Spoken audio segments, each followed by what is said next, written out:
Mr. Johnson had never been up in an airplane before, and he had read a lot about air accidents.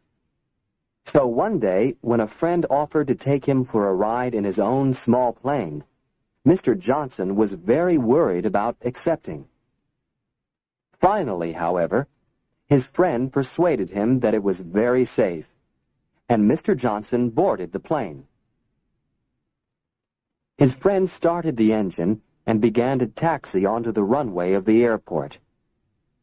Mr. Johnson had heard that the most dangerous parts of a flight were the takeoff and the landing, so he was extremely frightened and closed his eyes.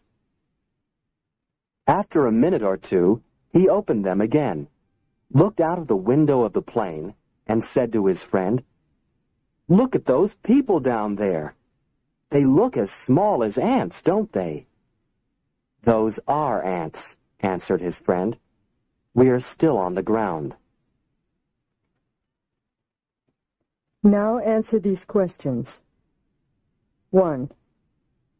Why was Mr. Johnson worried about accepting his friend's offer to ride in his small plane?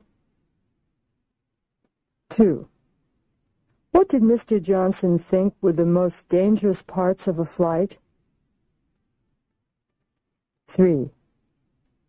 How did he feel when they began to taxi onto the runway, and what did he do? 4. What happened after a minute or two? 5. What did Mr. Johnson say to his friend? 6. And what did the friend answer?